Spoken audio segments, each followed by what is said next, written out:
mutabani first son omukulembeze w'ekibiina kya National Platform Robert Kyagulanyi Ssentamu mutabani we amanyikidwa nga Solomon Kampala avuddeyo n'abaako obubaka obukambwe wasobodde okubeera nga ate aweereza bannayuganda era ng'ono oluvannyuma okubeera nga ate taata we yasobodde okubeera nga ate alabikirako ku radio y'amaanyi mu ggwanga lya America awo n'abaako ebigambo byasobodde okubeera nga ate ayogera ono n'avuddeyo n'abeera nga ate munange ayogera ebigambo ebikankana njagala kubeera nga ate mbikuyitiramuko nga bwe yasobodde okubeera nga ate abiwandiika ate nsipoti yagambye nti I want to remind you guys that you will never know what is going on in President Robert Kyagulanyi Ssentamu's head. He is the widest person that I have ever met. He can think about solutions to any crazy problem on the fly. A smart person will just sit back and just trust him. Bwatyo Solomon Kampala wasobodde okubeera nga ate ategeeza agambye nti taata we tebasobola okubeera nga ate omanya taata we kikyazaako oba biki ebisobola okubeera nga ate bitambulira mu mutwe gw'omukulu Robert Kyagulanyi Ssentamu akutunuza eno naye nga n'ekirala kyali mu kubeera nga ate ateekateeka okubeera nga ate azzaako era ng'agambye temwewuunya okubeera awo nga taata we ayina kyasobodde okubeera nga ate aggusa naddala mu lutaba lwalimu mu ggwanga lya America lwali mu kubeera nga ate munange atambuza so njagala kubeera nga tembaterawo n'obutambi buno tongera okubeera nga tetumanya biki ebiri mu kubeera nga tebitambula mu ggwanga lya Uganda yo omukulu nkutegeeza Robert Kyagulanyi Ssentamu yabadde ku radio ey'amaanyi mu ggwanga lya America era njagala kubeera nga tembaterawo ku bimu ku ebyo eby'amaanyi byasobodde okubeera nga tebituukibwako olunaku olw'ejjo tulaba tuzikalira sako n'ensonga endala nnyingi nnyo shekasha musomo wadduwa wansi ku namba y'essimu omunoonyako ajja kubeera nga takolako ku maanyi ageddwa okuva mu Quran yekwata va so mufune ku namba y'essimu ezitawa WhatsApp ku stickers buli kimu kijja kubeera nga tekutambulira bulungi nnyo malidadi sana. The sovereignty of Uganda was sold long ago when you engaged yourself in heavy debts which are supposed to be paid by your grandchildren, by your children. The sovereignty, you are slaves to other nations where you borrow money. Now what sovereignty are you now relating to sovereign Uganda here? Go and fight the debt and free Uganda and the sovereignty will be there. Please don't shut up and close Ugandans. For us as Ugandans outside there, we cry and mourn for our nation. And when you came out with this bill, the hurry, Kwago called it fast tracking. Me, I'm not good in those English. I speak the local one. Me, I say the hurry, the speed with which you were running with it created an impression in our hearts that there must be ill intentions behind the bill. And that's why we all raised and said, no, enough is enough. We must talk for ourselves. We must discard the fear and come out. Because some of us, the word of God says, if the one in me is greater than the one in the world, why should I fear? Now, having said that, thanking you for allowing us to talk to you. Since you are representing the whole parliament, we want to appeal to you. We want to appeal to your heart, to your emotions, to your conscience, to know that Uganda is for all Ugandans. All Ugandans. I don't want people to say the opposition said this, the other opposition. When it relates to Uganda, the law that is being made, Ugandan citizens should be central to that law. Whatever law, whatever policy, whatever things, whatever procedure, your focus should be Ugandans as human beings, not Ugandans who are in the other party or the other party. The other parties come and go, but Ugandans live. Uganda is for Ugandans. Put the central at the center of your heart as you go to make this law. Really, you are not hearing from, you all know, each of you knows what this law will make. It seems to be aimed at particular, specific individuals, but in the end, it will cover all of us. I want to pray that God may reveal himself to you, members of parliament, because we have nowhere else to go except him. That's why we are calling upon him to visit all of you in your parliament. so that he may agree with us that you reject this bill. Amen. Because there is nothing good in it as of now. Because if you were to amend it, maybe you will just erase it. And so we are praying for you. That the Lord may visit you specially to redeem Ugandans from this patronage and enslavement of Ugandans to become helpless and useless. Thank you very much. Chair. Citizens can oppose government policy. But if you oppose government policy for the interests of a foreigner, we cannot allow that. Yeah. We influence government policy in the interest of a foreigner. We cannot allow that. Those were his remarks. Those remarks have worried me because he's a co-chair of this committee. He seems to have taken a decision already, and so our presence here is irrelevant. As a Ugandan. That's very worrying. Not as chair, but as a Ugandan. See, as chair, with due respect, you're supposed to be a neutral arbiter, because now you're intimidating all these people who have come to make presentations, because they want to make a presentation in opposition to the statement you have said. But now the judge is already passing judgment and saying, we cannot allow that. I want to request that we remain neutral, so that these people can share their views. Otherwise, when you pass judgment already, we can very well pack up our bags and go away because you're just ticking a box. Also because, Honorable Baka, you see, clause 2A, 22A, says engaging in the political activities in Uganda for or in the interest of a foreigner. And then clause 1B, a Ugandan citizen residing outside of Uganda is a foreigner. But those Ugandan citizens, they remit $2.5 billion US per year to their country. They come back home every so often. They've got business interests. They've got children they're paying school fees for. So if government passes an education policy, why don't you want them to oppose it? Because they're interested stakeholders. Their children are going to school here in Uganda. And so we should be concerned and capture all of these issues. Finally, again, Honorable Baka has said, in the event that throwing the bill out is not an option, why isn't it an option? Why are you ruling it out, Honorable Chair? Because this committee is clothed with all of those powers. Committees have thrown out business of government several times. In fact, even today on the order paper, there are some which are meant to be withdrawn. So there is room for that. Kindly don't create an impression that this bill is a do or die. It has got to pass. You have got the authority. Just to remind you, you're a senior lawyer, you know. As a committee of parliament, this bill is really at the whims and fancies of this committee. This committee can choose to say, government, we don't agree with this bill. We have thrown it out. Except if you want to say you are on gunpoint. I don't believe you are. I don't believe you are. So please don't make a statement to say that in the event that throwing the bill out is not an option. Let's give our views, and then the committee members will decide. What if they vote overwhelmingly to say, let's throw it out? Honorable, I think you, so, with due respect, you meant to misconstrue Honorable Baka's statement. Yeah, that's why the reason for our being here is that we are open to receiving all the views. Please? Yeah. Okay. Most obliged. So I just, because as a colleague we can share, to say, these people here who don't know how to operate, they might think now it is finito. Right Honorable, it is, you know how they are saying, and without prejudice. Declare me as the elected winner, but in the alternative. Yeah, but you see, as a petitioner in court, you can choose to say, for me, this is my only prayer. And then court decides. So court should not say, no, you cannot have just one prayer, but I'm the one coming to court, so I can choose to have just one prayer. I thank you, Honorable Chairs and colleagues. Welfare and entertainment, 214 billion.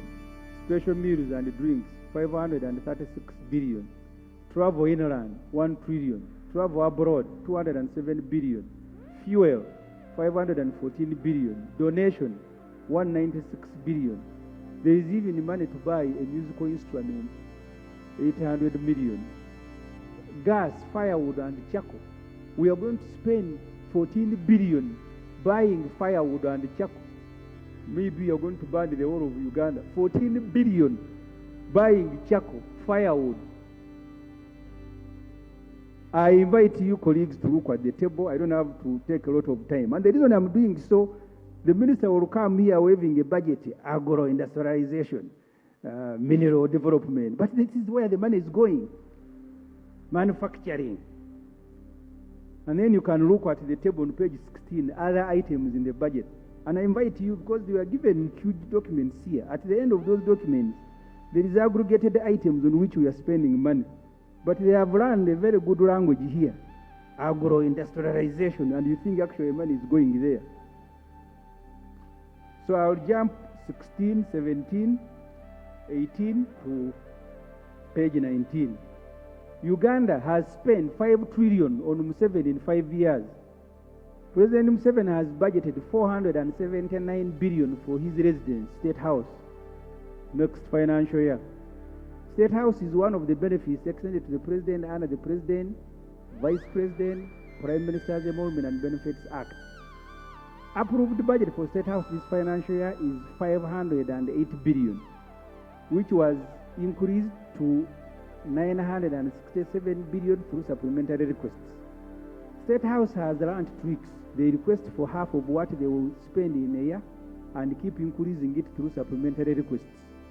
The reason I have singled out State House is because it is even not complying with the Public Finance Management Act. If you look at their policy statements are supposed under Section 12 of PFM 8 to contain vehicle utilization report, but State House is embarrassed to provide this information. They are no longer providing it. It's a legal requirement. They have this time even removed the list of staff, the one we were sharing last year where they have musician, Catherine Kusasia. Now they have plucked it off, yet the law says it must be there. I propose that we decline approval of State House budget until they have complied with the law. This table shows you how much money we have spent. And I am saying we've spent more on State House than on PDM in 5 years. The NRM government has budgeted another $1 trillion for parish development model. The Auditor General in the December report said 3.2 trillion had so far been spent on PDM by close of financial year. When you add this, it brings total to 4.2 trillion spent on PDM. The program PDM is supposed to get 39% of Uganda's households from subsistence economy to money economy. Uganda has 10 million households. Each household is home to about 4 people. The PDM is therefore supposed to benefit about 14.8 million people. We therefore need to note that in the last 5 years, we have spent 4.3 trillion on State House compared to 4.2 trillion on PDM. And then State House will go around the country that they are inspecting PDM and finding out why they are not getting rich. 4.3 on State House, 4.2 on PDM, 14 million people against the president and family. That's why he's swimming in money. Recently, you saw him splashing billions to TikTokers, just a matter of seconds.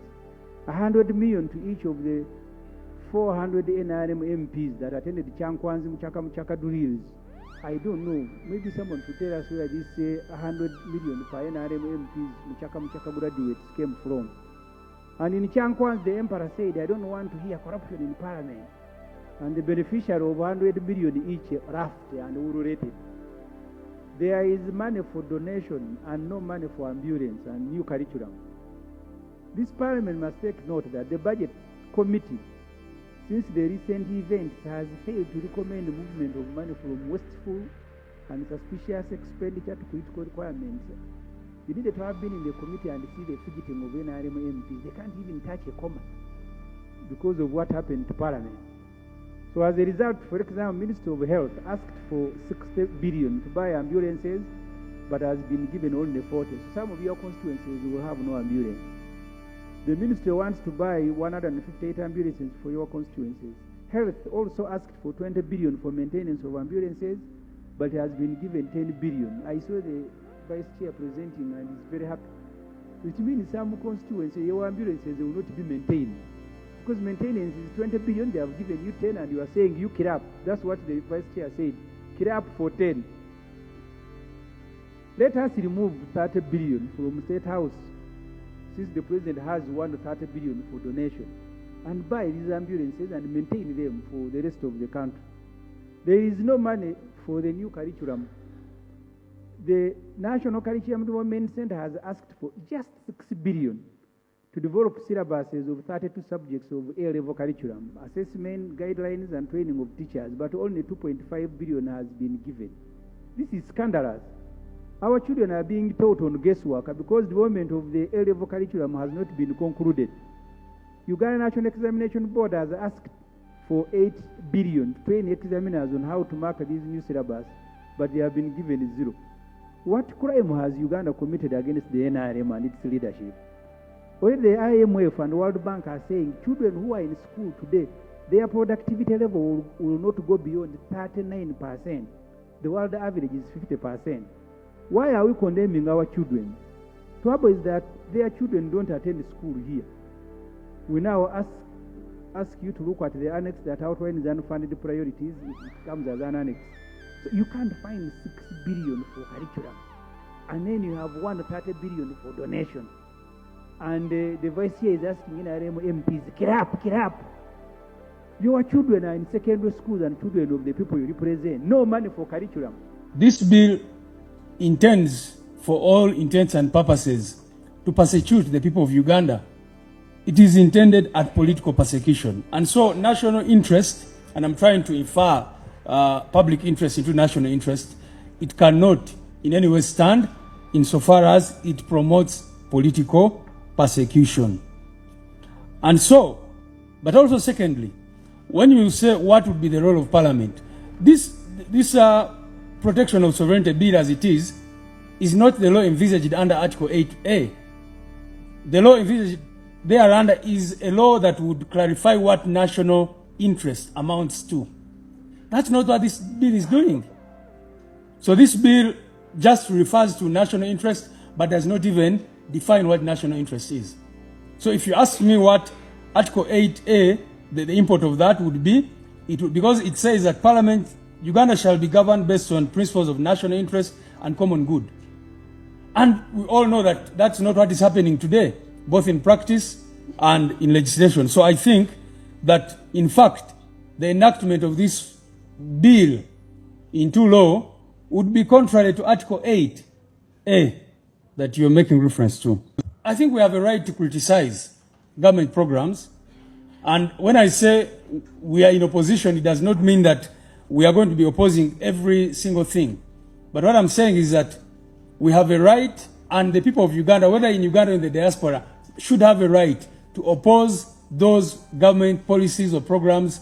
And people, Ugandans in the diaspora should even have a right to encourage the people of Uganda. If a person is in the diaspora and wants to communicate to the people of Uganda or mobilize them to oppose a certain policy which they think is oppressive or repressive towards them, they must have a right to do that. And that's why we talk about alternatives, because if, for example, you talked about UPE and PDM, as an UP we have a better understanding of how those programs would be for the benefit of the people.